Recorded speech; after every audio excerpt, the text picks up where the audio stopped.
Greetings. Good evening. Greetings. Welcome to Conversation with Tony Mobley.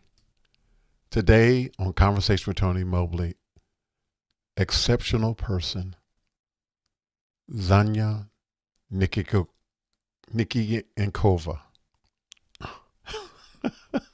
I wanted to get that right. I'm going to try one more time. Xenya Nikeyenkova is my special guest today. Today is November 12th, 2025. This is episode 43 of 2025 of Conversation with Tony Mobley. This conversation uses the TV broadcast software Mimo Live and Zoom meetings. Conversation with Tony Mobley is produced by Clarlock Lopez Waterman, our current team, Laura Thompson, Zachary Sorensen, Mickey McAture. Thank you, sir, and thank you, team. We also have additional support from JJ McKenna.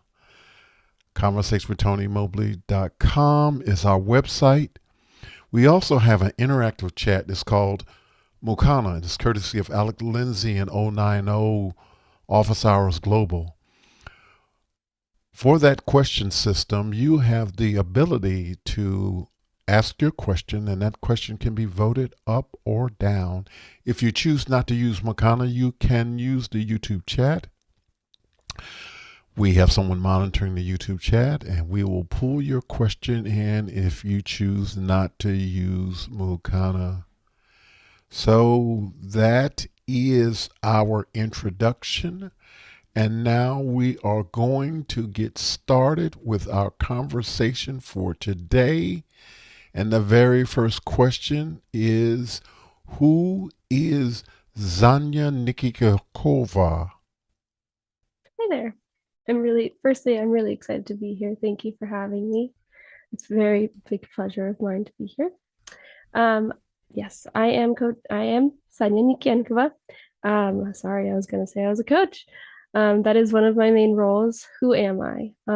Well, I started off as a student with a disability and learning disability in just comprehension and reading.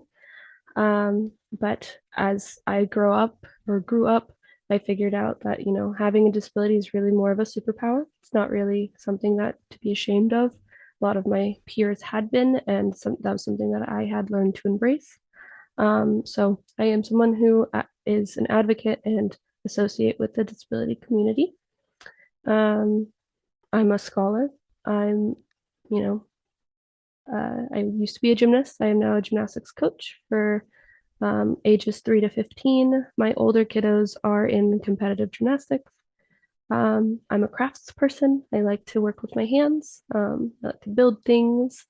I mainly love to draw and create little um, crafty items that I can give, usually gifts. It's like I'm a very caring person who likes to give things, and a lot of my aspirations and or things that I like to do with my free time are often to help others and to just be surrounding myself with care and appreciation for all things that matter to me, at least.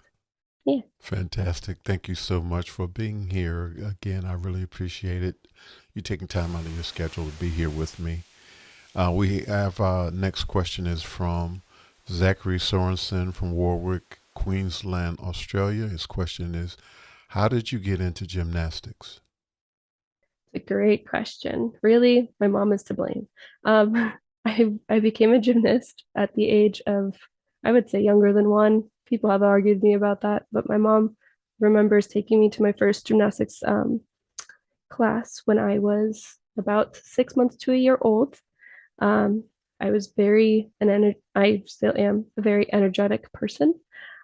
So I just, I was bouncing off the walls at home, just learned how to walk and, throwing my feet in the air, being very flexible, and again, bouncing off the walls, running everywhere. So I first initially started gymnastics here in Marin County at the age of like 6 months to a year.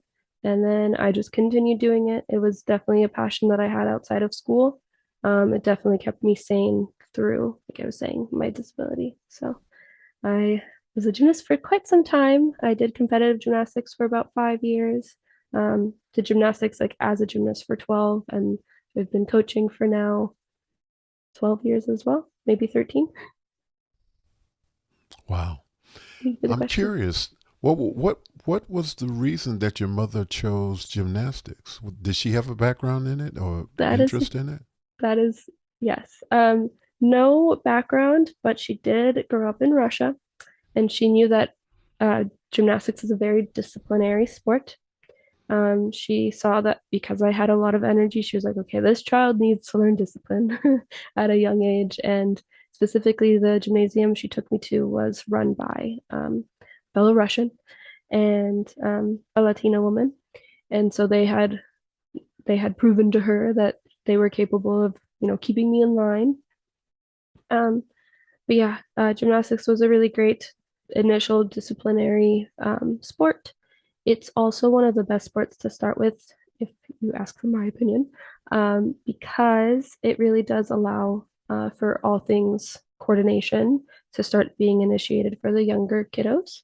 Um, you're balancing on the beam, you're hanging on a bar, you're tumbling over some mats, pushing, crawling, all of those things, all the things that you would see occupational therapists working with little ones. So, yes, I think she was thinking about all of those things, and I think it was a great idea. And I'm really glad she did it because this is now becoming my career. That's fantastic. Thank you so much. We have another question from Zachary. How long before you knew you wanted to be an instructor? I knew fairly early on. Thank you, Zachary, for all these lovely questions, by the way. When I was about 10 years old, I knew that I had an interest in teaching. I found myself helping my younger friends or just my teammates on how to learn math, or I was actually starting to tutor elementary math. And then I had the opportunity to start teaching younger ones, not only in my team but also at the gymnasium. They gave us some time to volunteer, and so I found myself just aching to be a coach. I saw how my other coaches were coaching the younger my younger peers, and I fell in love with how they were, and I just wanted to be either similar or find their flaws and see how I can improve as a coach. So I knew it early on. Yeah. Okay. We're going to talk about the next question is please talk about your high school and college experience. And we can go anywhere you want to go with that conversation in terms of, talking about culturally what it was like and also the things that, in terms of your parents having to be advocates for you and that kind of thing. Yeah. um that's a great one. I will start a little bit beyond that so that I can give you guys a little preface about high school and middle and college. um I was diagnosed with my disability in third grade, but it was very clear that I was struggling in the first grade. which is when we start to learn reading. So my parents had to start advocating for me at third grade level. So I was about, I believe, 8 years old. And that was thank goodness to my lovely teacher, Dr. Artis. She's awesome. Um, and like I said earlier, cultural background. My mother and father were from Russia, and I find it that it was really hard to um, be okay with having a daughter that had a quote unquote disability. For my father, he was in complete denial. He was trying to do everything he could to prove that I was just being lazy. It wasn't something that um, my strong suit, but he didn't want to admit that I had his disability. So JJ and my mother both were very like, okay, well, this is what's happening. Whether or not you like it, she is clearly struggling. So let's give her some form of support. Um, so it started earlier on than high school. Middle school, same thing. Things were happening. I was getting higher grade level reading, but still lower than my peers. Once I got to high school, definitely interesting. The environment, totally fine. I basically went to the same schools as my friends that I did with middle school, but in terms of the education system and my disability, it was a bit of a interesting time. I started to figure out how I can be a studious student. I was learning how to be uh, organized. I was learning how to really manage my time and agenda. I was a gymnast until I was 13, so right before high school. So that was a big difference and change for me. Like I said, gymnastics was really my strong suit that kept me through the struggles of school. Um, but in terms of, my education, I had some teachers who were very supportive, and then I had other teachers who were very much not. Um, they wanted to argue, you do not need the accommodations that you're given.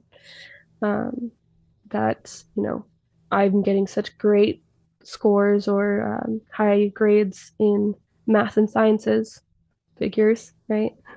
my language barrier, my disabilities in reading and comprehension, not so much math, but I'm not going to argue that. But yeah, so when I was in sophomore year of high school, my parents really did have to step in and reiterate that I do have a disability and it does require the accommodations I've been receiving.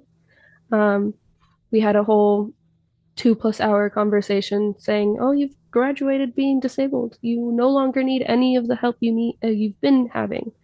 That's learning like a learning specialist and a learning lab class is what they called it, which was an hour and a half class every other day or every day for homework help, exams. I could take my exams in there. I would get double time so that I could actually have a proctor who would read the questions to me if I needed. Um, and their evaluation to say whether or not I needed this resource anymore. Um, I I feel that I am a very empathetic person and I can not sense people, but just be able to read beyond what's being said in person versus like through words versus actions.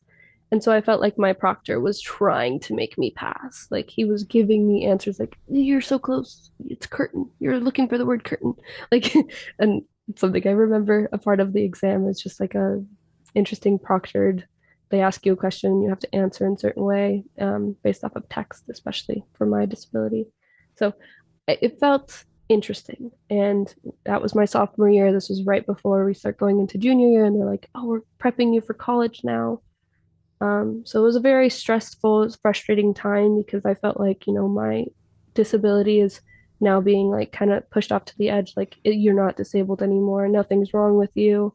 You're totally capable of moving on. You're in these higher upper division classes. My sophomore year, I was taking honors um, algebra 2 and honors chemistry. My junior year, I took honor AP chemistry and I believe AP calculus. And so I started moving up in the sciences. Again, there's a huge theme of the sciences for me. Um, and, I through high school, I knew that I wanted to go to medical school in some way. My ultimate dream, again, when I was 10, I really wanted to become a sports medicine doctor. So I had it in my mind, like, I have to get through school. I need to do the things that I want to do. I'm gonna, if I enjoy math, I'm gonna do higher math, but I need to make sure I pair it well because otherwise I could get overwhelmed. So I did face those hurdles when I saw them. Um, my senior year, I was able to take an amazing program in my high school. It's called ROP Medical Assisting. And I was able to work at Kaiser for a summer, about 2 months between high school and college as a medical assistant. That was a really great experience. Highly recommend for anybody else who's interested in my area. Um, you do a whole year of learning how to, medically assist different parts of the body. Like it's basically an accelerated program for all things biology, all things healthcare. Obviously, you're not a doctor, you're not a physician yet. So it's just, being able to communicate with patients, make sure you're adhering to HIPAA so you're not violating any problems or any issues. And it was an interesting, I really, really liked that class.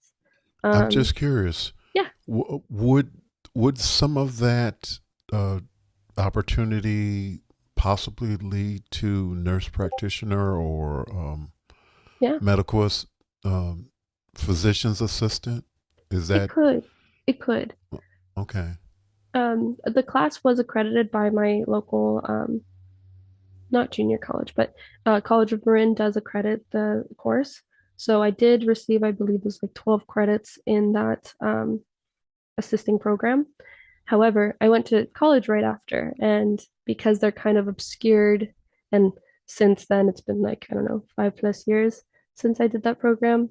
But yes, you can definitely have those credits associated with an associate's degree, a nursing degree, nurse practitioner, or even physician's assistant. So absolutely, I can totally go for that. But like I said, I went to a 4-year college right after, and I couldn't figure out how to make those credits really line up with either my curriculum or finish the curriculum so that I could be a full assistant, like I said, because it was accelerated. It wasn't like a full, you're now a medical assistant type of a certification. It was like you've have you have experience doing this, you were capable of doing it, and it was also like workers readiness as well, permit for that type of certification. However, I never finished it. But yes, I could totally make that happen in terms of like nursing and everything else. Absolutely. Great question. Well, that Yeah. sounds amazing. Right. And tell us the name of that program was. I know it was through Kaiser, but what was the name of the program? ROP medical assisting. That's what it was called. ROP Medical Assistant. Mhm. Okay, Yeah. very cool. Yeah. Um, you talked a little bit about family. We want to go a little bit deeper Sure. into that. Please talk about your family and the support they have given you throughout the years. Yeah. Um, so much support. Uh, like I said, my family is from Russia. They were an immigrant family, so they knew nothing about the system here. I fortunately have an older brother. His name is Sergey, and he's about 6 years older than I. So they had about 6 years. Can you hear me? I was speaking to Mickey. Oh, sorry. I'm sorry. You're all good. I didn't want you to see me. Trying Sorry. to tell him. He was telling me something, and I was tapping so that he could increase the volume of what he was saying to me. I'm God, sorry. sorry. No, I you're didn't mean all to good. distract you. No, no, no, you're all good. You're all good. I was just I'm worried that I'm not being heard. You're all good. Um, so in terms of my family, they were very supportive. I had about 6 years on top of what I was, when I got into schooling. But my brother does not have a disability. He had the opposite effect, actually. He um, skipped a grade. So they're like, oh, okay, the American school system is a little too easy for my son. But then when it came to me, it's, oh, there's a big, big jump that's being missed out here. My parents did have to go and seek help outside of my public school, uh, which taught me how to do well, I forgot the word, how to sound things out. So learning how to Okay. actually see the letters and then piece them together instead of just words, which I believe is how the American system back there was teaching us how to read.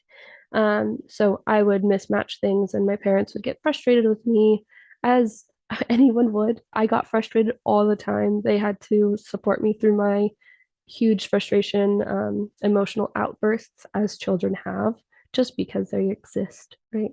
Um, so that was how they were really supportive for me and or to me. And they did sit there countless of hours. JJ has sat there countless of hours doing homework with me, making sure that I am at least trying to pass my classes, at least trying to understand what the assignments were and how to get them finished. I did do some Kumon as well. My parents did advocate and push me into extracurricular activities and homework help, stuff like that, to make sure that I'm staying afloat. Um, but yeah, they were really, really, really supportive. And like I said about the gymnastics part, my mom made sure to keep me in there. There was talk about my biological father wanted to pull me out since, before time, and thinking that it would be more beneficial for me to not have gymnastics since I have to focus on school. But my mom saw that that was not the case. I needed an outlet. If I didn't have an outlet, things would be worse. So I'm really glad that she did that, because otherwise I don't foresee me being the same person that I am today because of that. Yeah. You mentioned Kumar. Can you tell us what that is? Kumon. It is like, I'm sorry.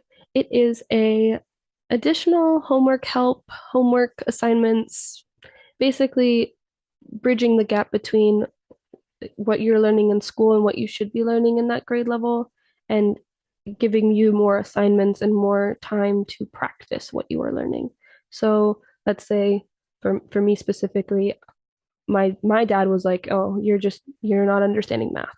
So he wanted me to go into math to not only get me up to par, but also to speed me past, because he's like, "Okay, I see that you understand, but also there's some there's some gaps that school maybe be giving me or whatever." So in Kumon, I did have more time and more assignments to practice my math. So I did accelerate over time. The opposite effect was happening with, or not the opposite, but I had more practice time with the English learning stuff. So there was like, let's say, a chapter book. Instead of it being Harry Potter, an actual chapter book, then it would be like, shortened chapters with maybe a paragraph or less. And not only would I have to read it, but I would also have to find the main character, find some adjectives. Like, there was just additional work associated with my schooling. Um, and for every completed assignment, it's also a tutoring facility. So not only will you get more homework from them, but you also work with like a tutor person sitting next to you to go over what you got incorrect or what you did correctly, and you know, just communicate with them. At least that was the program then for me. That was my experience. Yeah. Well, thank you for sharing that. Of course. JJ McKenna has a question for you. Yes. Who is Kathy Ohm? I think I'm pronouncing that correctly. And how did she use your black belt in Gym Fo to address your learning challenges? Not quite sure what that last part means, but okay. Yes. Not sorry. Thank you. I didn't mean to forget about her. She's awesome. She was actually a part of that whole situation that was happening with sophomore year of high school. Um, she was the most amazing person, the most amazing tutor person I ever had, and not just tutor person. She's like an aunt or like a mother to me, honestly. I met her in my fifth grade year of elementary school, and I've known her since. She was my main resource for helping me get through my reading disability.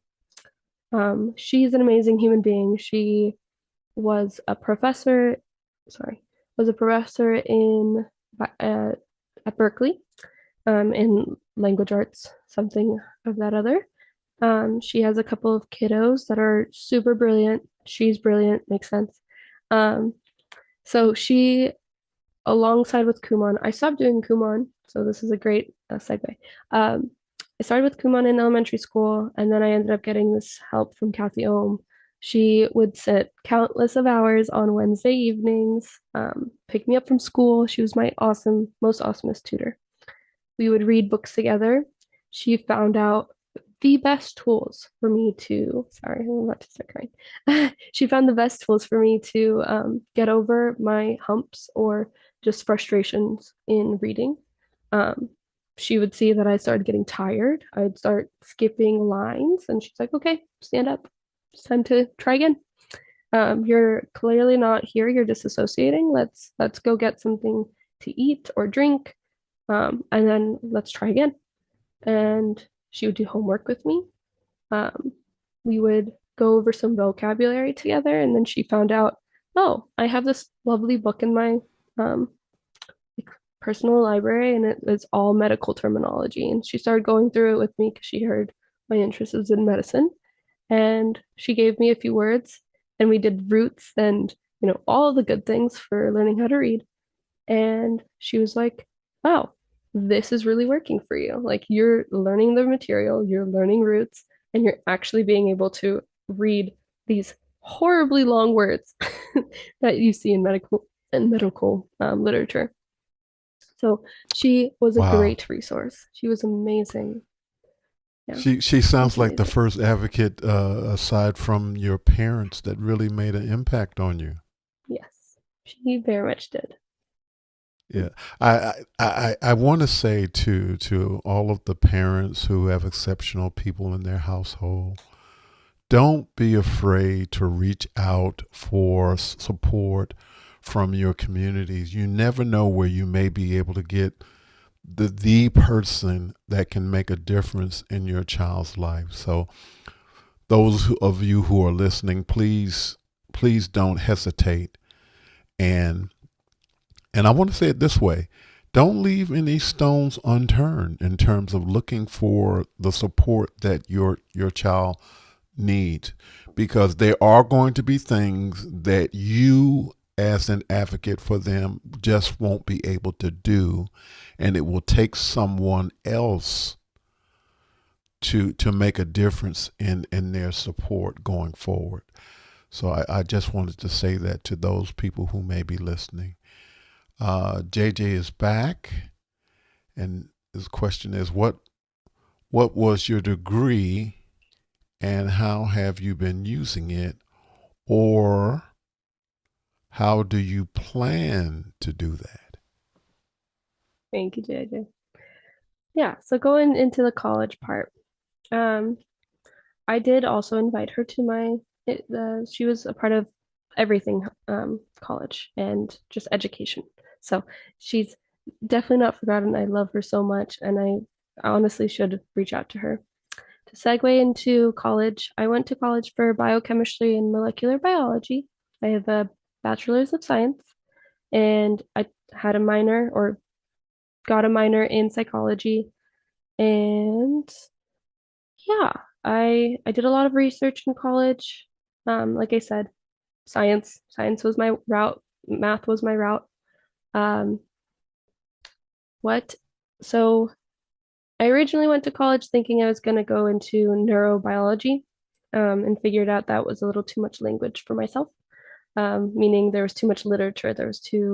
A lot of the research was just words, and I needed a little bit more math and, like I said, science. So I quickly switched in my freshman sophomore year and still went on the path of neurology. It's just less so because, like I said, there was a lot more literature than I would like to have had. Um, and how I'm using it now, honestly, I'm trying to use the psychology versions of everything and understanding the neural pathways as to how, negative and positive feedback loops, sorry, how that affects how we think and how we apply that to our daily life and how we move. Like I said earlier, I really wanted to go into sports medicine. And so I just have this knack for figuring out how things work, how to separate them. into smaller pieces that I do in gymnastics. And in biochemistry specifically, you really learn about all things proteins and enzymes. And in organic chemistry, you have to learn how they're synthesized, which means you have to put them into their breaking points, into their reaction points, and know what needs to happen for that to come out with the correct synthesis of what you're looking for. So I feel like that's how I apply in like a smaller sense or a greater sense, from chemicals to people, and trying to make things work. Gymnastics is a very complex, risky sport. And so the way that I try to implement my education is, you know, everything has a starting point and everything has an end. And you just have to figure out how those building blocks come together. Sorry. Um, Wow. yeah, that's how my brain Very works. cool. Yeah, of And JJ is back again with another question. course. Which is your favorite language? Russian, English, Spanish, or gobbledygook? I mean, gobbledygook is funny. I would say all of them are interesting. Probably Russian's my favorite. I did grow up with all three, which is why he's asking. Actually, four, because gobbledygook is one. Um, yeah, I mean, I personally, it's not one of those four that he asked. I actually prefer body language than any of them, because you can actually learn a lot more about people than you'd expect through just how they are acting. We were actually talking about that today, how, or this morning, I believe, how people can either be perceived as a threat just by the way that they walk towards or away from you. So I think all of those languages are interesting. English, I think just the way that I was taught was hard. Russian and Spanish were both taught in like a home setting. Spanish I was learning just because I was in it, kind of like immersed in it, with my babysitter when I was really young. And same thing with Russian. My family spoke predominantly Russian at home and then Russian English everywhere else. But yeah, I think it's really important to have a bunch of languages. I do kind of wish if, I mean, not if I weren't disabled, not about that. It's if there was less focus on being disabled, I would probably be would have been learning both Russian and English at the same time. I think I would have really appreciated learning how to read and write in Russian, even though language was clearly having an issue with me, or I was having an issue with learning languages. I think it would have been really helpful because then I would see the characters and the I'm a kinesthetic learner, so if I was able to see what I was saying, I probably would have learned it or kept it better. So yeah, I think that answers the question. Wow. I was going to ask you a lot more questions about the Russian language, but when you introduced the body language, that really, that really piqued my interest. And so, can you talk about how you got into that? Body language, I mean, it's a psychological thing. So I think in my minor we did talk about it a little bit. Um, but it's just the way that I learn from people. I feel like I learn better when people are more expressive. Um, you know, I do remember having a math teacher that I felt like I didn't learn anything from. When he was a monotoned teacher who just stood in front of you and just would lecture. I think I learned more when I had teachers saying yes or no, or like expressing with their faces, or doing bigger, exaggerated motions with their hands and feet. I also started actually teaching my two women who would ask me to tutor them in college, with organic chemistry specifically. We would talk about electron voltages and attraction, and that's always really hard to understand because it's just not something that you can really um, relate to. So I would invert myself into like a cartwheel, and I'd say, okay, my feet are not friends with my arms anymore, so they're negative attraction. So I would do some stuff like that, and teaches, and it makes it a little fun, and the body language is there, the like just body motion or exaggerations are there. But yeah, body language in terms of that, I think I learned that just by being someone who's observant to that. You can really understand like what someone's intentions are when they're interacting with you. Um, and yeah, I think it makes it easier to learn. That's fantastic. Thank you for sharing that. I would have never thought of asking you a question, and body language would be part of the language you would describe. So thank you so much for sharing that. JJ is back again, and this question is: which countries have you been traveling around in the past few years, and why? Don't you live in a nice part of town? What what has been your favorite travel destination? So there's three questions all in one. Of course. Okay. So the places that I've been, my family's from Russia, so I've been to St. Petersburg, Russia, and he's asking about the last 2 years, but I'll tell you just the array that I've been to. The first international space that I went to, basically on my own, without family members. I went with a really nice woman, a friend of mine in high school, to Iceland. She and her friends all took me. I was the baby of the group, even though I was 18. Just a group of women traveling around Iceland for 10 days. Um, and then recently, I've been to South Korea. And then this last March, I went to Spain, Madrid, Spain, uh, Paris, France, Denmark, Copenhagen, Denmark, and then I went to New York City. I did go to New York City as a younger child, but I don't recall it. And what I do recall weren't the best of memories. So my ideas are going to places and trying to renew my memories as an adult and own them for myself. I do live in a really awesome town. I live in Marin County, Centerville, Marin County, California. Um, it's a bubble for sure. Um, Everyone knows everybody around here. That's why I mean it's a bubble. Um, I traveled to those places, Korea, because my closest friend from middle school just decided one day, like, hey, I'm inviting you. You want to come with? And I was like, heck yeah, why not? This is a great time. Um, and I like going internationally, and I thought, who better to go with than my friend from a long time ago? And it was a really great time. Definitely learned a lot of life lessons, who you should and shouldn't travel with.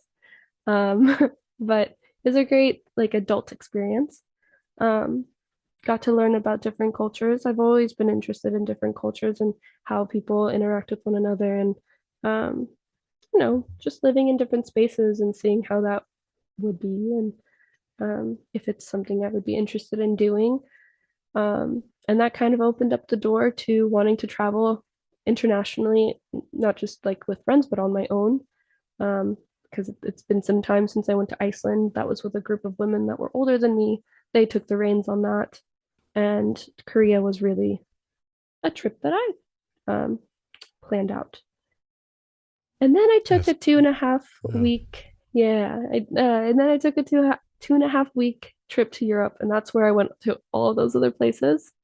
Basically, saw that space for like a 2 days max, and then went to the next place. And I did that to go visit my friends. I have been slacking on seeing them. They've all been living in different areas for some time, and I finally just said, I went to Korea not too long ago. I've saved up enough. I think I can come and see you guys. It was super simple. So I think I can manage. And they were super kind to let me stay with them for those few days and show me around their cities and show me why I should live there with them. um, and yeah, I mean, I don't know which one was my favorite, really. They all had their own different personalities, all people that I love and are my dear friends. Um, Probably Copenhagen if I really had to pick, but that's because that's my closest best friend ever since middle school as well. She lives there with her husband, and she was showing me how awesome and cute the environment is. She has her own dog and apartment that she's renovating with her husband, and it just seems like a really great environment. They have all seasons, which is something that I'm interested in living in. And I got to see it in March, so I got to see it in its like halfway mark. But yeah, I love being able to see all these different cultures, and um I don't know, I advocate for people to go and explore things and make sure that you're actually hanging out with your friends that you hold and truly near and dear. Like I said, I've been slacking on seeing them, and I really want to go back soon. So yeah, Well, I'm gonna tell you that all seasons is overrated. I grew up in New Jersey, I know. and I we think it's the had Russian in me. we had all the seasons, and I can tell you that I don't miss it. I've been in Georgia now 40 plus years, and I like this weather a lot better than I did New Jersey.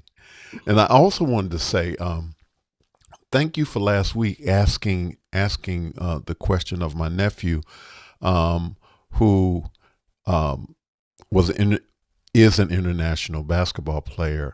But I wanted to ask you that how was the language for you as a person with multiple language? How did that impact your travel? Was it helpful, or you really didn't have to use it? Uh, I mean, in Spain, I feel like I had a little bit of an upper hand. My friend who I went with, she was like, I don't know anything about Spanish. I don't know how to speak or anything. And I felt a little bit more confident in being able to communicate. Um, but I mean, the other languages are a little too different. Um, in Denmark, they don't actually in Spain as well. They if you started trying to speak in their native tongue, they just revert to English because they're like, oh, you're an English speaker. Um, and if they actually did have a conversation, I would always let them know, like, I don't just speak English, though. I'm not an average American who just speaks one language, which is usually the take in France. Is like, oh, you're just an American. But I didn't have that big of an experience like that.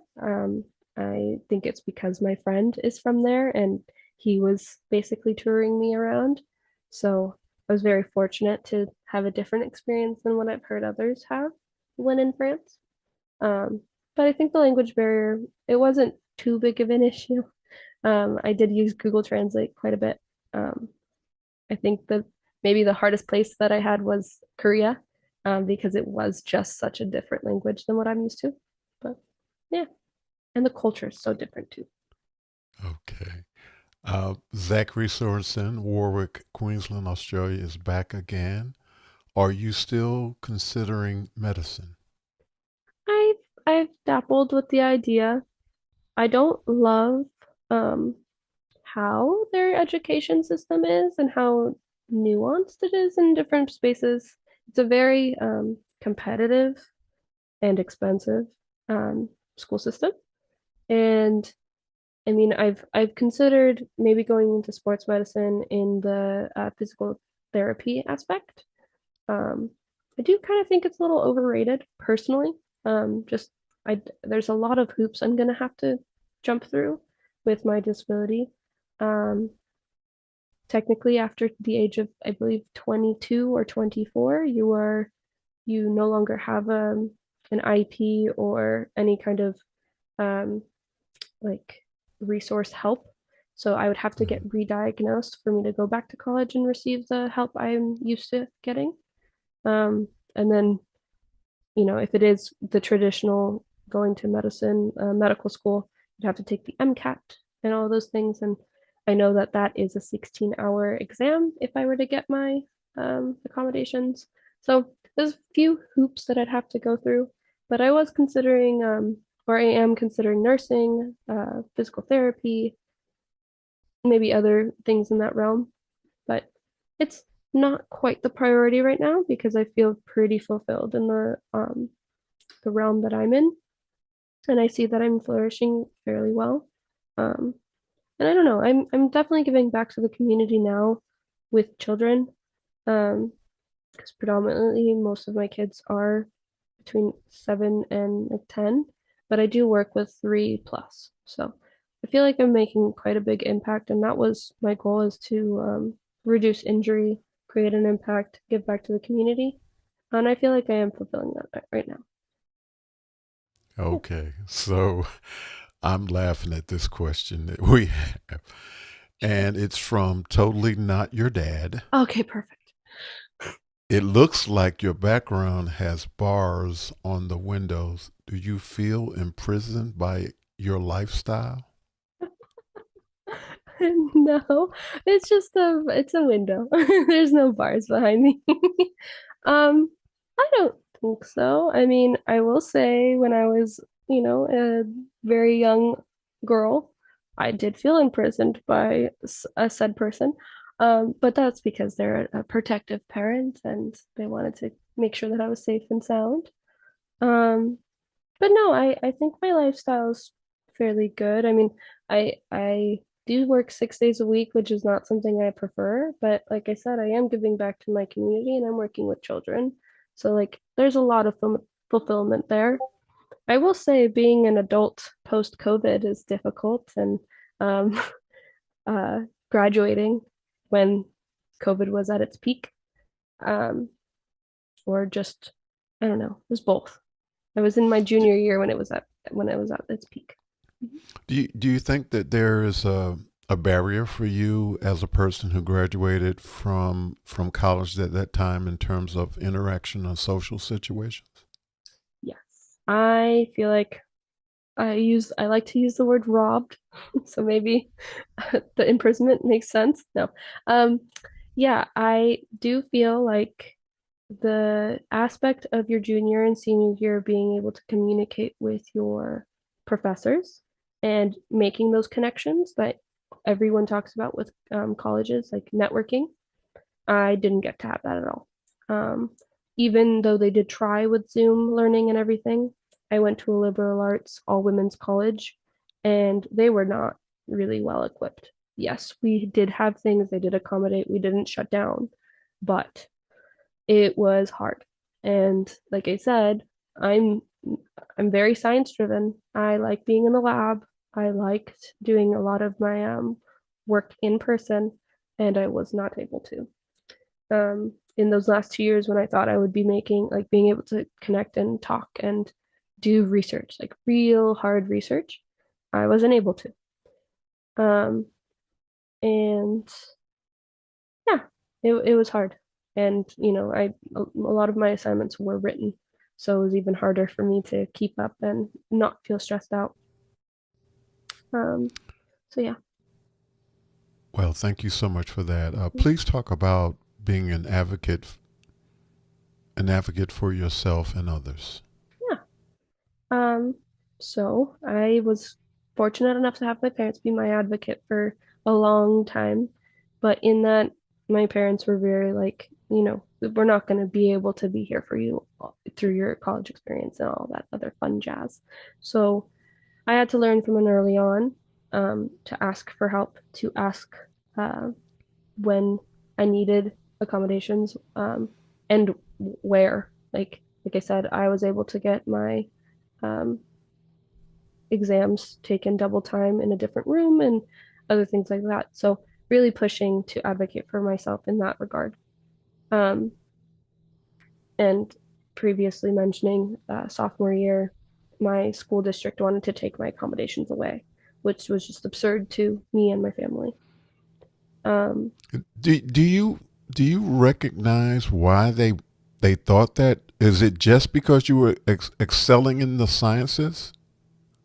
that was one of the reasons. They listed a numerous of reasons, but one of them was, you are still below average in like if they showed us a bell curve, I was like below the significant space, below zero point zero 0.01 in terms of basic reading level.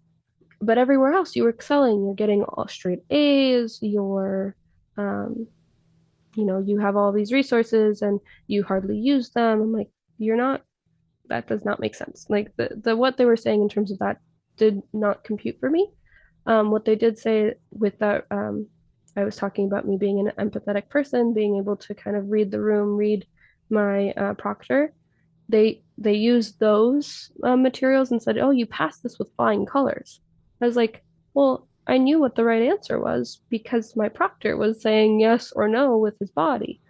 And we addressed that.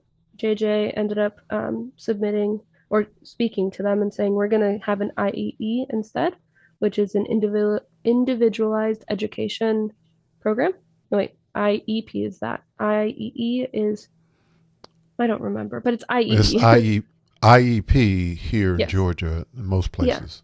And then IEE is two E's. I forget what the second E is, but it's Okay. not program. But it's a personalized educational thing for me. I had it in my mind once before. It has left. But yeah, in terms of advocating for others, so I learned how to advocate for myself from a young age for the things that I needed and how to be accommodated, and learning my learning styles and how it should, or how I best can be in an education setting system. Um, and with that knowledge that I have accrued in my lifespan, I have reached out and become tutors to help people with the things that I feel like I excel in. So math and sciences. Um, I also I did previously mention this in our previous chat. Uh, I was an advocate at Mills College. I was what were my titles? I was a treasurer for the Mills Disability Advocacy Club, and then when the president had graduated or had to take a leave of absence, I became the president my senior year. And I was helping students that were second English learners, um, and commuter students. Um, I was a teacher's assistant, teacher's aide, also helping with homework help and laboratory help. In high school, my learning lab that I was talking about that they tried to take away, the IEE was implemented. I kept it through high school. Um, I was helping all of my classmates that were doing sciences like chemistry and math, that I was their TA or their helper. Um, yeah, I really do have that philosophy of like not only, asking others to be helpful, or like you were saying previously about Kathy Ohm, reaching out to those who are around you and seeing if they can and can't help.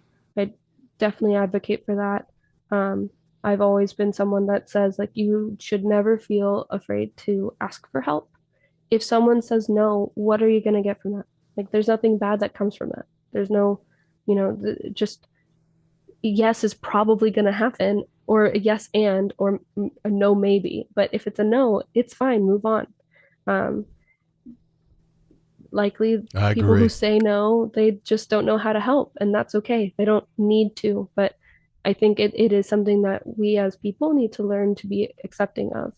I actually recently saw something like, one of one of the groups that you everyone will eventually associate with is being disabled, which I thought was interesting because as you age, you have a higher chance or likelihood of becoming disabled in some way. And I think that speaks to a lot of like, I feel like our society is not used to asking for help. So I'm always an advocate for anybody and all people, especially the kids that I work with, to applaud them for asking for help and thank them for speaking out for themselves and even for others, right? Some people may not feel like they have a voice to ask for help. And if you see that, I mean, I don't know if they would want the help, there's always good intentions, but I always advocate for that. Like, as much as you can, try to ask for help, try to be um, okay with your happenings. Some days you'll have good days, some days you won't. Um, I don't know. I just that conversation always sparks up something in me, and that was actually a large conversation we would have in the disability advocacy club. Like, how do we advocate for ourselves? How do we do it in education? How do we do it in public, or even in your family? Sometimes it's hard to like stand up and say, "Hey, you're speaking too loud. It's overstimulating." I did have to teach that to JJ, like the not teach him what overstimulating means, but how it's being used in my generation now, because it is a bit of a buzzword now through all things media. Yeah, yeah, I can imagine. I'm curious, do you have any students who are exceptional people? So many. Really? It's riddled through. Yeah. Yeah. Okay, okay. It's a And so spectrum for they sure. followed your mother's method of exposing their children to gymnastics. That's Hmm. fantastic. Hmm. All right, we're down. Oh, I thought we were down to the end. We have another question from JJ. What do you want for dinner? Anything. Food is just nice. Okay. Um. So what is next for you? What is next for you? Um, Seeing how I can continue to, well, I previously said I want to enjoy reading. So I want to definitely find something that can spark my interest in terms of like either reading novels or something to do with people. But what's next? I think trying to figure out how I can continue traveling, maintaining that kind of thing for myself and continue my love for gymnastics. Um, I definitely am on that path right now, but eventually I do see myself going into some kind of sports therapy. I'm not quite sure how.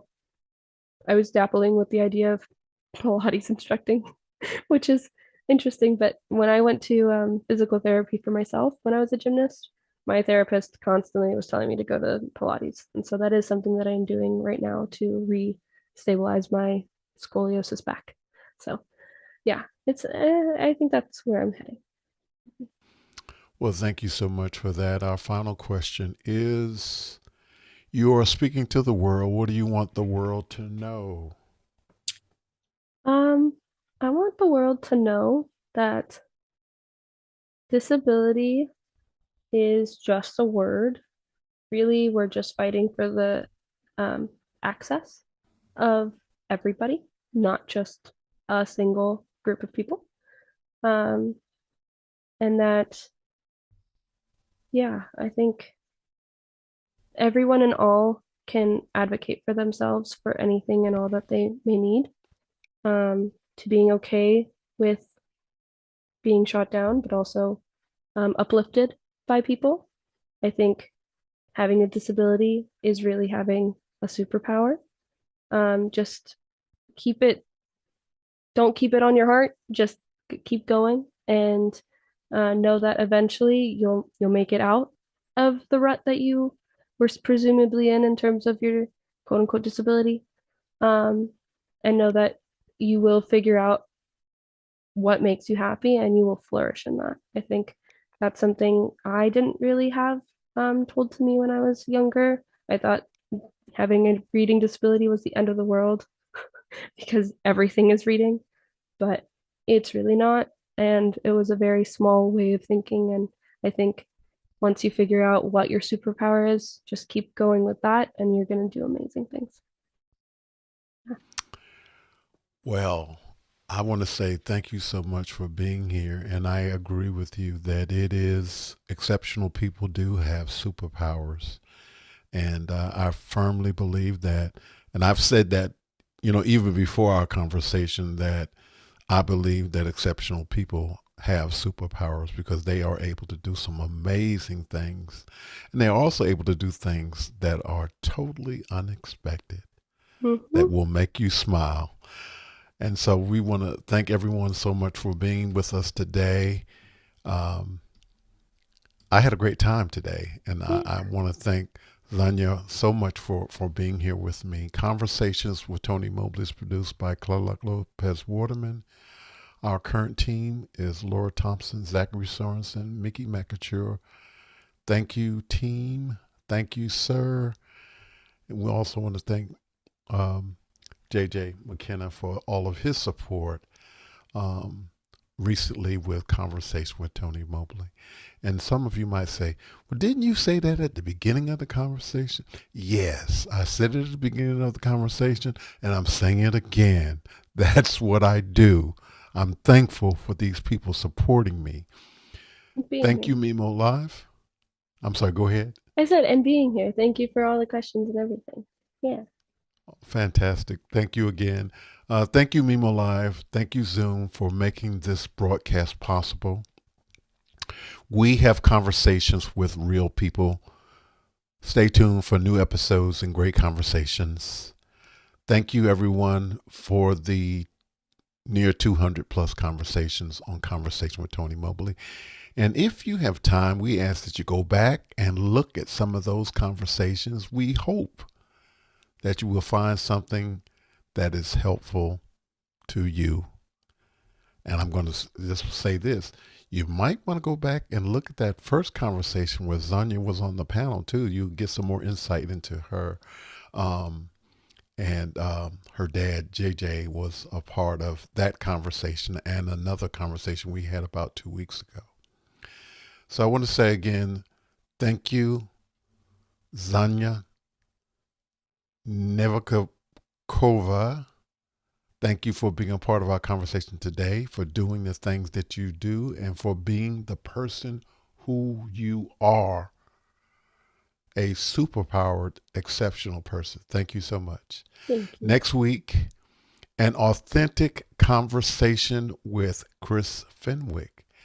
And those of you who are asking in your heads, what does an authentic conversation with Chris Fenwick mean? You might want to tune in just to see what that looks like. We ask that you please feel free to support Conversation with Tony Mobley by volunteering or donating to keep Conversations with Tony Mobley running. We do need your support. We need your bodies, and we also need your money. I'm just going to be transparent and say that. We want to keep it going. So please like and subscribe. And I shared a couple of weeks ago, we're stuck at like 650 subscribers. We want 1,000 by the end of the year. This is November. Guys, I need your help. I have faith that we can reach 1,000 by the end of the year. So let's subscribe. But if you don't want to subscribe, we ask that you like Conversation with Tony Mobley. And that is it for tonight. We're going to say good night to everyone, or good day, depending on where you are in the world. Take care. God bless you. See you soon. Bye-bye. Good night.